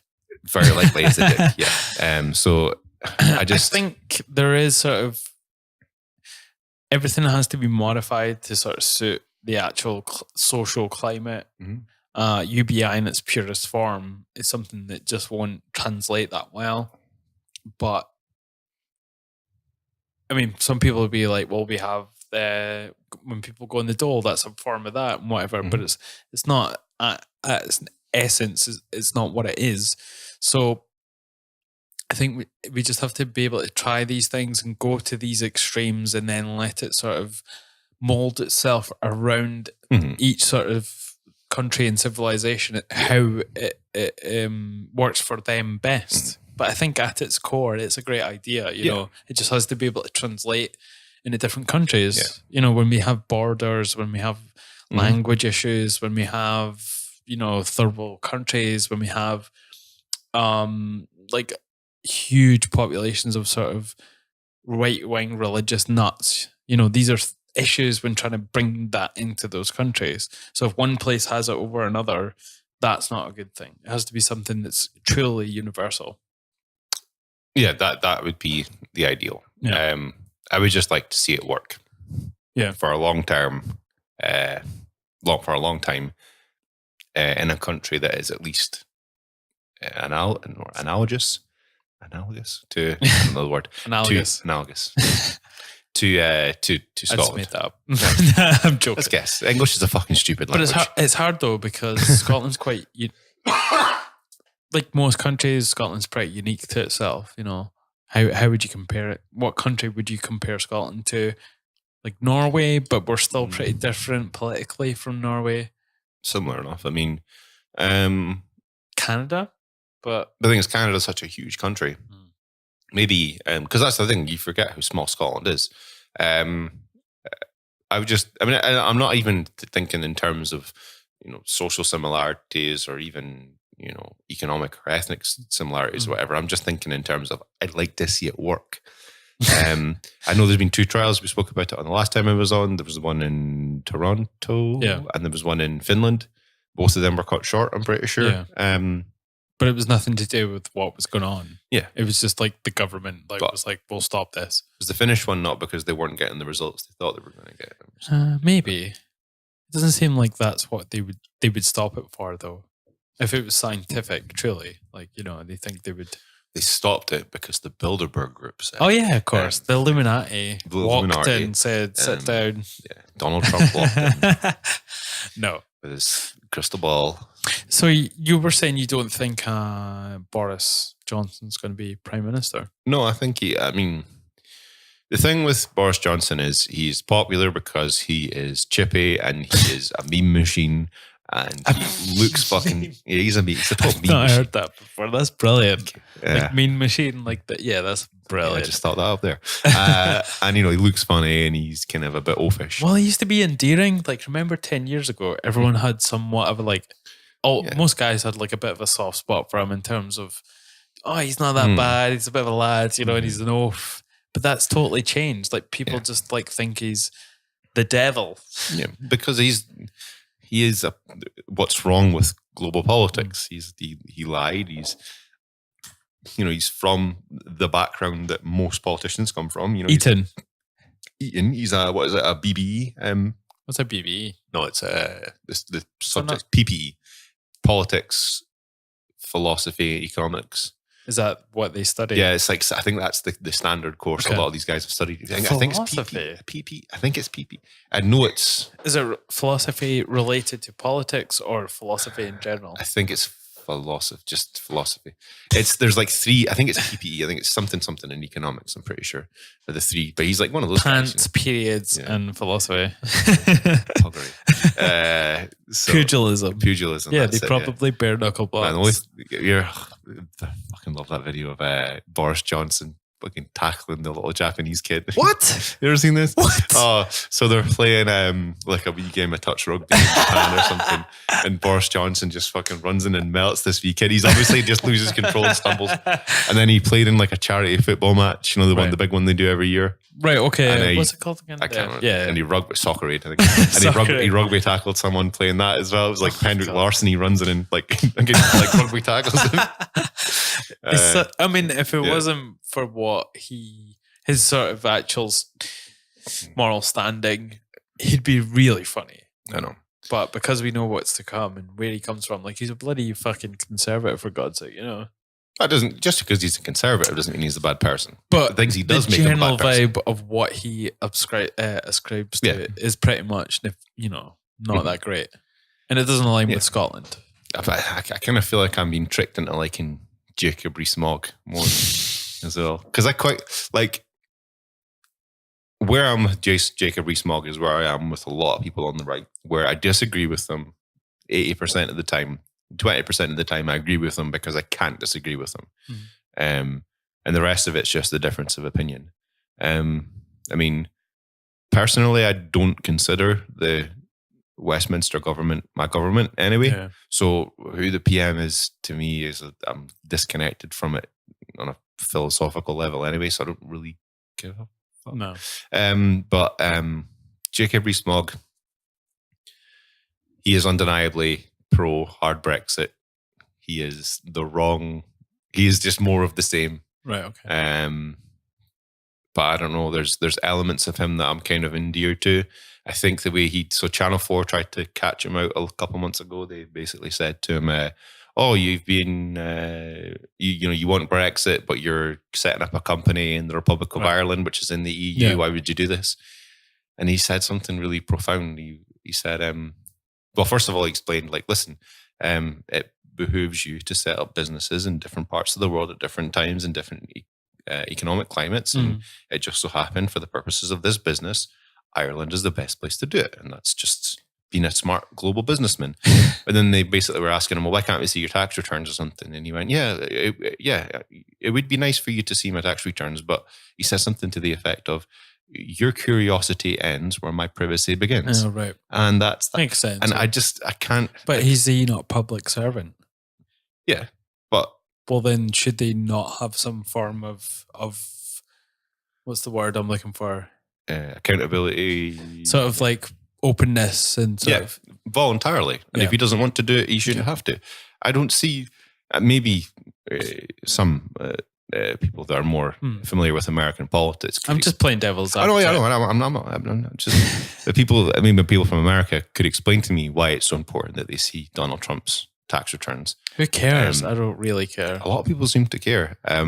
Let's see his fucking birth certificate. That was an interesting thing as well. I can't believe he was like. Do you think he was trolling? I think both sides were trolling because when Obama released the doctored birth certificate, because it's not. The thing is, it's not doctored. It just looks doctored. Because what happens? No, there was someone that went into Photoshop, and there was elements of someone changing. So I can explain. What I know. Sorry. So basically, what happens is the software they used, or the scanner rather, they has use. Markers. So basically, it does it in layers. It actually, because it knows the first photo it's going to get of the image won't be perfect, so it takes multiple pictures of it with the different variants with the light over the page, and then it pushes all those photos together. Like a CAT scan type thing. Yeah, pretty much. So that's why that happened. That's why you could separate the layers in Photoshop because the photo was literally in layers. It's just the way that kind of a scanner works. Okay. Because I remember when that came out, it was Alex Jones. It's one of the first times I ever watched an Alex Jones broadcast.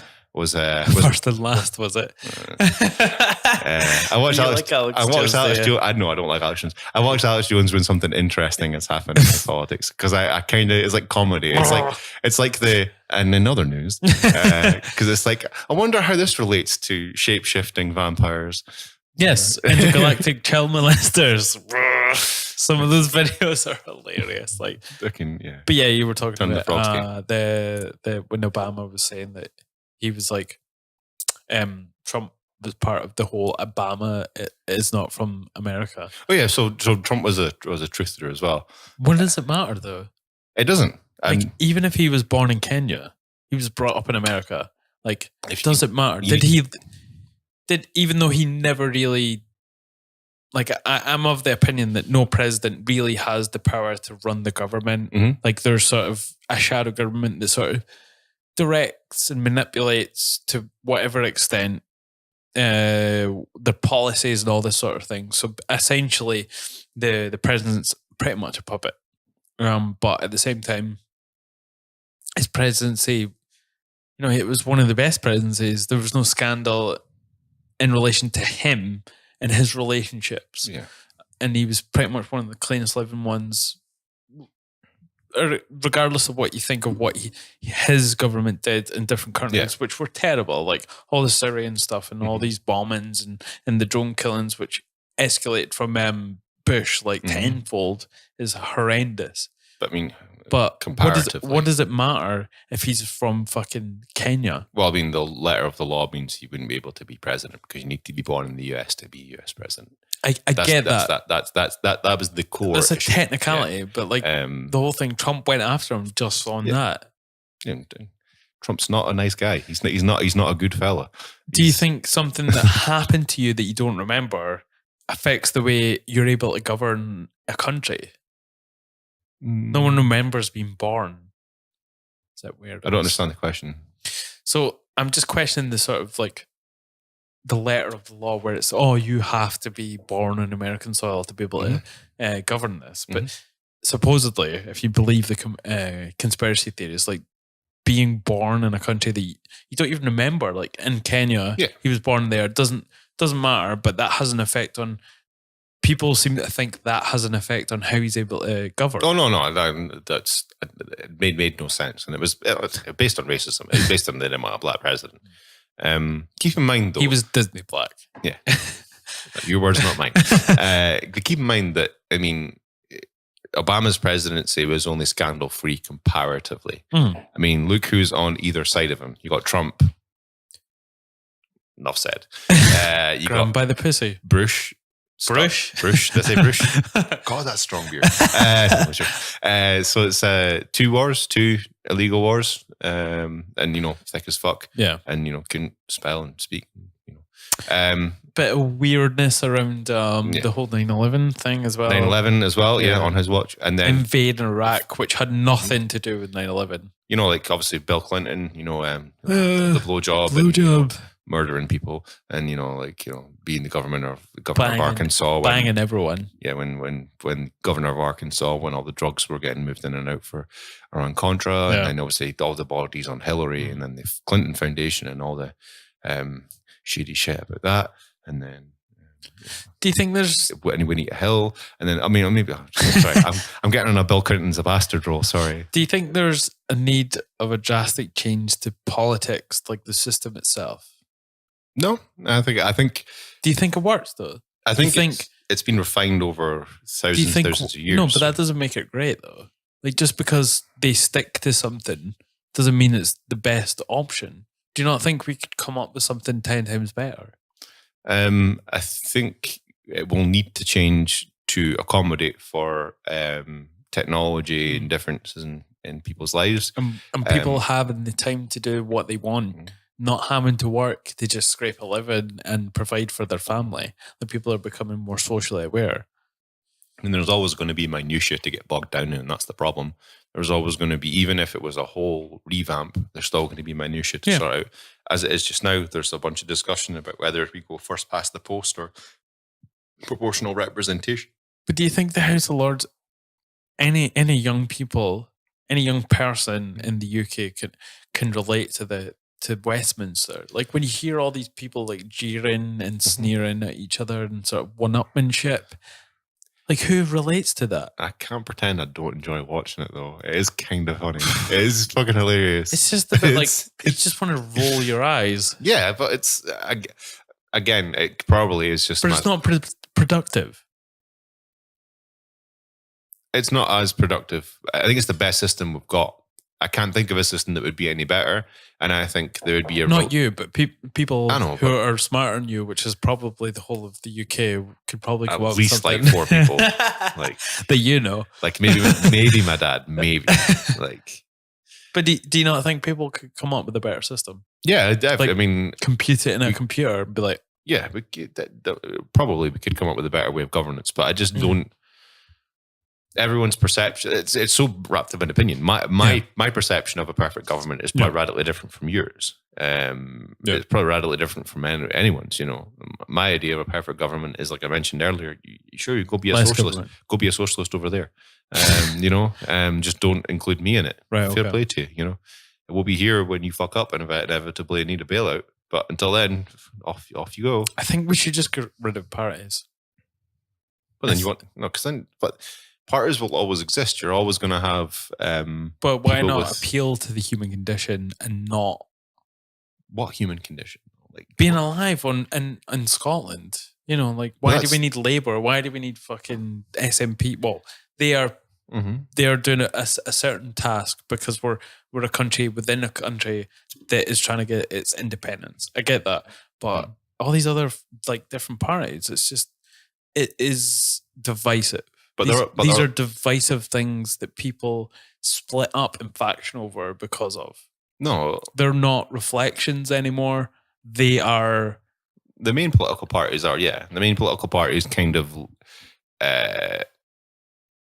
accommodate for different flavors of but they started left politics. They started out that way though. Like parties started with people being like unhappy about things, so they kind of went down certain paths. But now it's totally not representative. Yeah, but Labour was like a trade unionist party. It was like a workers' rights party, and the Tories were everything else. And then, but no one relates to that anymore. I know. Like, who's went through that struggle? So, like, I could explain where I'm at just now. Like, you're here. I feel where I am. No, like I generally, a lot of my politics falls within the libertarian kind of way of thinking, and especially the non-aggression principle. The kind of, I don't want the government involved in my business as long as what I'm doing isn't affecting anyone negatively. Keep out of my business. Jordan Peterson's our god. Jordan Peterson is my leader. Is that what you're saying? No, he's more your kind of like classical liberal kind of. I'm very small state. I think there's a great thing in Chuck Palahniuk's Reclamation Day. The government should essentially be a series of clerks. I quite like that idea. I think obviously it should be there to provide emergency healthcare, a safety net for when I can't remember who said this. It's Junger. The tragedies of happenstance or tragedies of human circumstance. The government should be there to accommodate for that. Okay. Yeah. But and not sort of like micromanage. Exactly. That's basically what the government's doing. And it's frustrating. Like it stifles a lot of things. Because I'm pretty sure if I wanted to go out and buy a 3-litre bottle of cider, I'd be as well bought. But you can't buy it after 10. And you'd have to pay a certain price for it. I can't buy it after 10. Yeah, that's what I'm saying. Yeah, because the government says so. But my point I was getting to there was, although I identify as a libertarian, I probably wouldn't affiliate with the Scottish Libertarian Party. That isn't because I don't identify as a libertarian. It's just because they don't. Some of the things they believe in, some of their things I've read are basically on their website, the surface level, and stuff I just wouldn't want to associate with. Right. But in independent Scotland, that could be very different. So I just don't agree that we should do away with parties. I think parties are a good way to determine who believes what. And although the Tories and the Labour are a bit diffused just now, they're neither one thing nor the other. There's still a demonstrable difference between the two ideologies. You know, I just feel like, especially the Tory party, like they're representative of a class that's sort of ruled over the UK. But Labour are any different nowadays, you know? But none of those are born and bred. Like Jeremy Corbyn wasn't born and bred to be. Tony Blair was. Yeah, that is true. Alistair Campbell was. But that his Labour sort of era was a bit weird. What one's the guy with the eyebrows and what one's the guy with the war crimes? You're talking about who's the war crimes guy and who's the eyebrows guy? They're all got war crimes. Yeah. No, but the proper war crimes, like, you know, the Malcolm Tucker guy. Yeah. Like they were both Etonian, you know, guys. I just want to change the subject from politics to social politics, gender politics. I don't know if you saw this post that I posted on Facebook the other day. My friend runs his own MMA gym. I did see this. Did you read the comments? I did, yeah. So essentially, he was calling for. It was a poll on his Facebook page, and he was saying he said, calling all females. Would you like an all-female class run by a female, a woman to make this class? And he was taking a poll, and for some reason, somehow. Like all these people. No, there was a bunch of people. There was 2 people I saw. Well, 2 people. Have you read it today? 2 people started. No, I read it last night before I went to bed. There's more now. Okay, the 2 people I saw, both from America. Yep. Neither of them. So the Americans jumped on this. I don't know how they found it. I don't know how they got. My theory is they've just searched for female. Yeah, watched and they just went off. Like they were saying. Calling someone a female is like dehumanizing But it all comes down to context. Like Yeah. the context that he was using this in this poll Mhm. is not the context and what they're talking about. Mhm. But yeah, they don't see that, and they're trying to sort of just put it into a massive bracket for something that's very nuanced. Yeah. They want to be spoken about in a certain way. They want control over language. But they started downvoting the poll. Yeah. On Facebook because of him just using the term female. I mean, there's only so long you can hear about these people on the internet before you went into them. You know? But what you're saying there is exactly what I was thinking about this today. I've never encountered this sort of thing going on, because generally in Scotland it's not something you really in your day-to-day life you ever encounter people talking about this. Scottish people have a very good filter for this kind of stuff. Yeah. And I feel as though the elements of it that make sense, the elements of it that are just common courtesy and I've never thought about it that way. Yeah. People in Scotland are fairly adaptive to. Yeah. But some of the stuff that's just absolute fucking nonsense, it just doesn't pass the shut up. You know what I mean? There's so much of that going on. So whenever I see these arguments, I try and read what they're trying to say and what they're saying. And I kind of see where they're coming from. I think they're being overly sensitive, and I think, pick a hill to die on. Yeah. But, I can see where they're coming from. Because female obviously denotes just the female of a species, and woman is the word you would use to describe human. If you say ladies, I think of older women. Yeah. If you say women, I think of younger women. If you say female, that's the bracket for all of it. So this is a point I go back and I don't go back and forth with my friends do, but I don't. Girl. Yes. Do you say girl? Do you try not to say girl or girls or? In relation to what? Women. Would you ever refer to a woman as a girl? I'd say girl generally up until a certain age. I say girl pretty much regardless of age, because I say boy regardless of age. Because I don't know about, that was a year from Blairgowrie, yeah. Don't tell people, fuck. No, you've mentioned it before. I'll bleep out. Yeah, Ailith then. So you're from Ailith. Yeah, I'm Ailith. My name's Stephen Lane. So it's quite common for people from Dundee to refer to, like, I grew up hearing my uncles and my dad and my cousin, my granda, all saying, oh, the boy from so-and-so, the boy from the shops, whatever. So I went through it because the past year, I've been just in a professional context, I've been trying to degender my language in terms of not implying that the male is the default. So basically using they where I would say he and stuff like that when I'm speaking about nobody. I'm speaking about a hypothetical person. I tend to do that as well. Like, not because I'm trying to think about it, but I say like persons, instead of like he or she all the time. Like, I tend not to do that.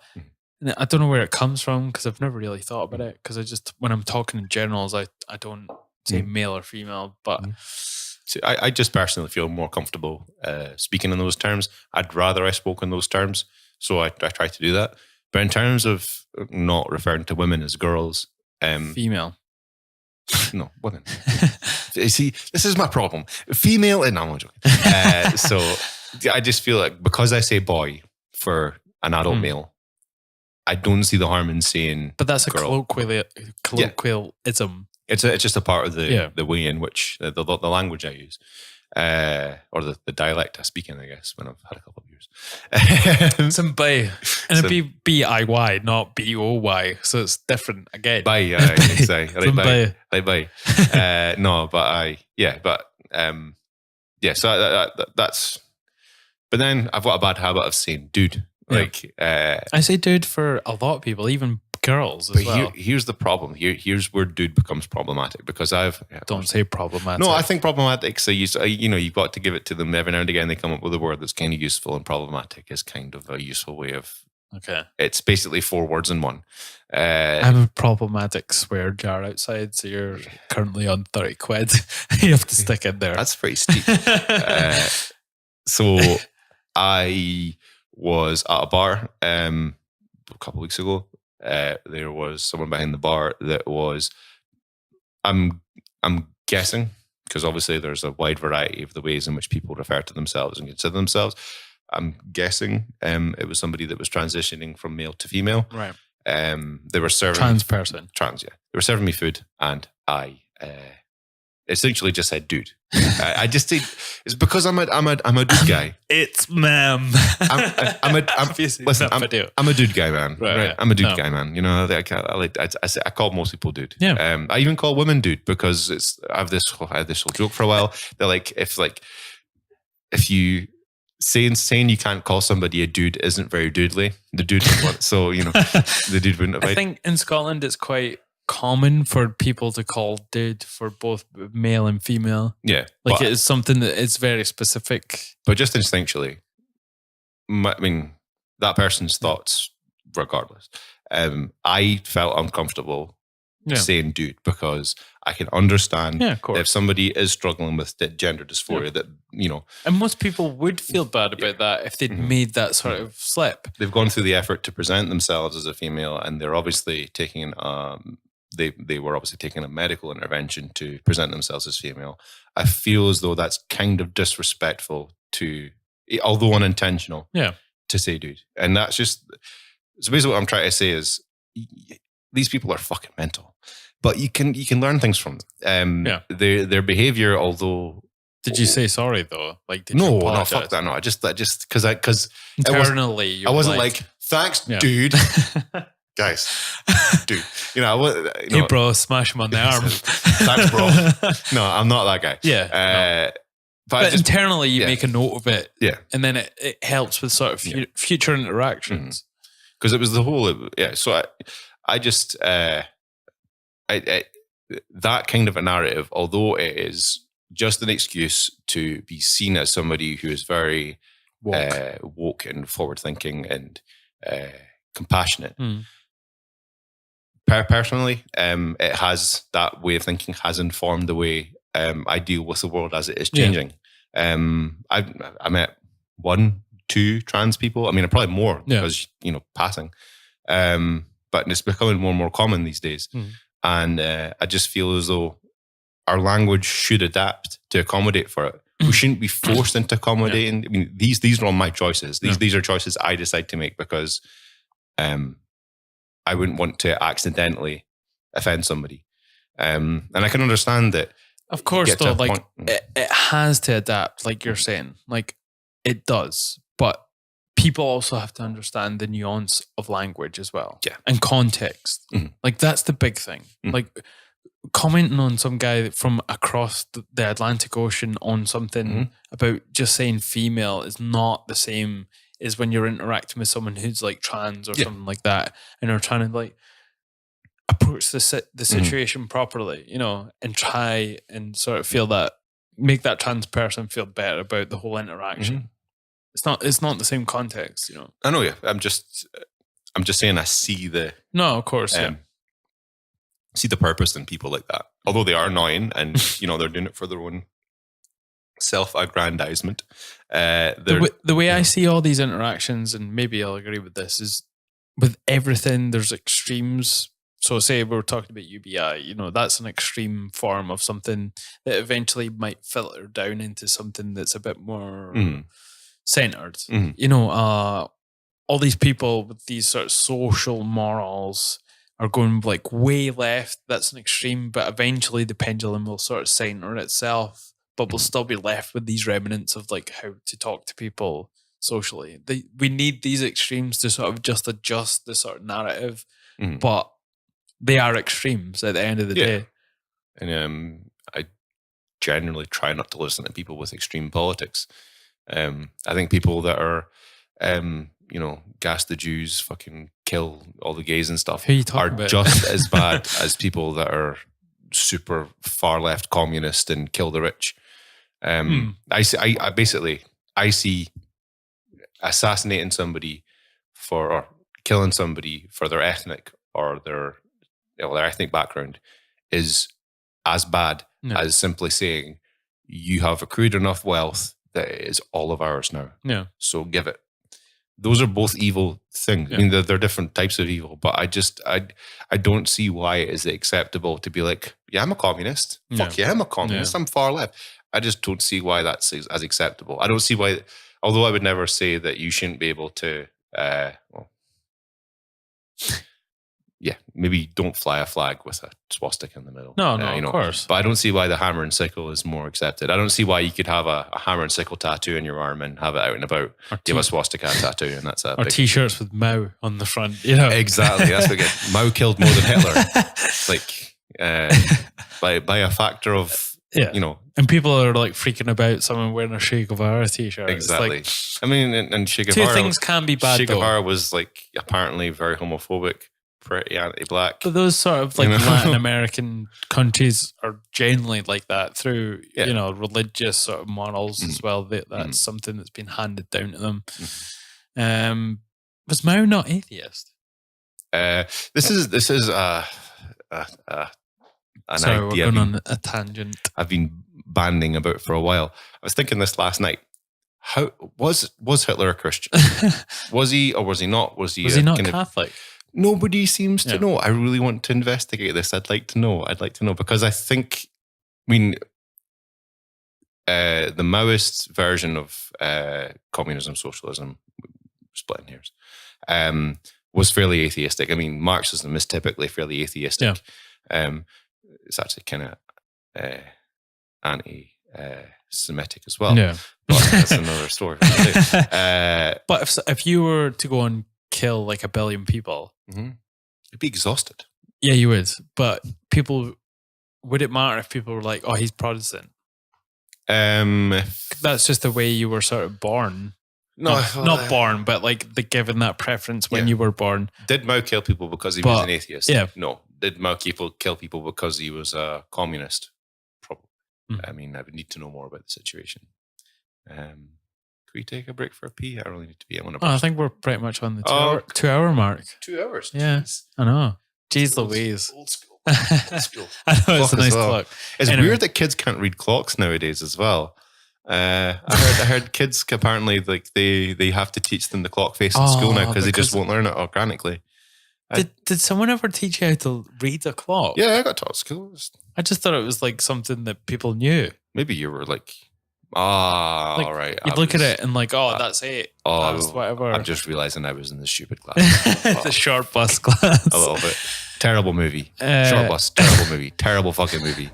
Anyway, man, we're 2 hours in. Thanks again for coming on, thank you for having me, man. As always, it's great conversation. Much appreciated. And we should probably go and pee. And Thanks again, man. Much appreciated, man. Thank you. Ciao.